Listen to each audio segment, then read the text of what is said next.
Hi, I'm Marty Nemko. For most people, happiness is the holy grail. Of course, the question is how to get happier. The following common sense ideas may not sufficiently help people who suffer from clinical mental illness, but these ideas should help people who have garden variety malaise. First, 3 ideas for preventing sadness. Again, this is common sense, but alas, many people forget the obvious. Spend as much time doing what makes you happiest. To the extent that's feasible, excise activities and people who too often make you unhappy. For example, don't reflexively embrace what society deems sources of happiness. For example, while I do sometimes compromise with my wife, I don't like parties, dancing, travel, or watching sports. I prefer to work, hike, play the piano, host one couple for dinner, socially distanced, of course, windows open, and binge watch in my cocoon with my wife and doggie. Second, a way of preventing sadness is to accept yourself. No, of course, don't accept that you're a serial killer. But for example, let's say you hate your nose and you're not about to get a nose job. You might try not thinking about it, and when you catch your face in front of a mirror, consciously suppress thoughts of that and distract yourself to the next positive thing you can do. And finally, find reasons to be grateful.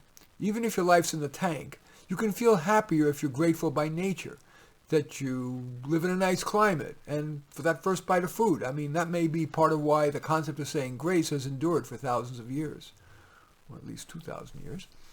Anyway, and now let's turn to ideas for ameliorating sadness.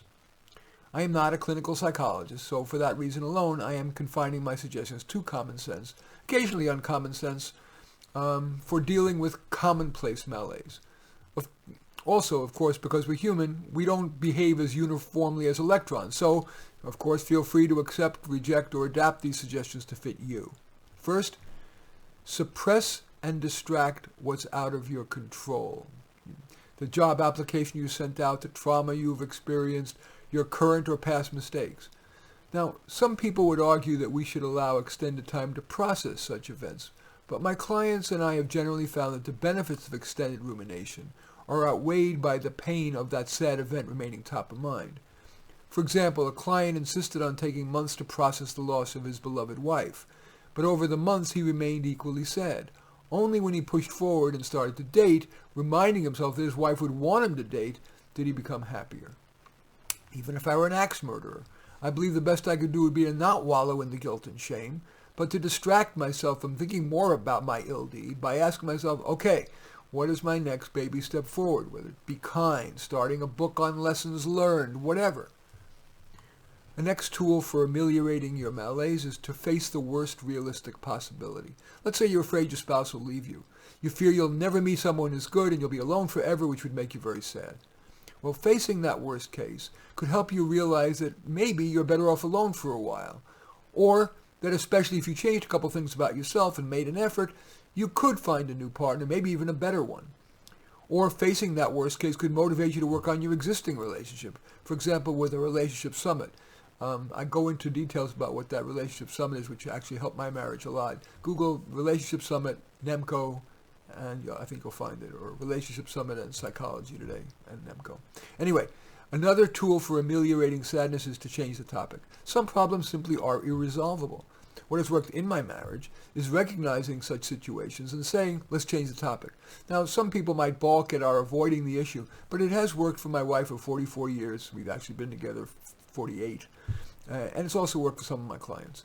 And finally, move attention away from yourself. Some of the most potent anti-sadness medicine is to focus on other people or on your work or your avocations.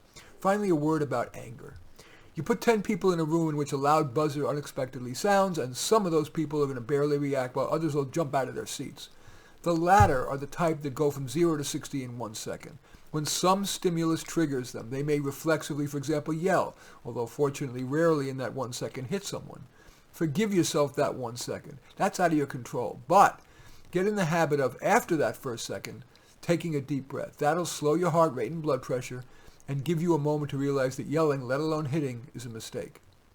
That said, there are very occasional times you will elect to get angry. For example, with a supervisee who, despite ability to do the work, shirks and has ignored your gentle encouragements.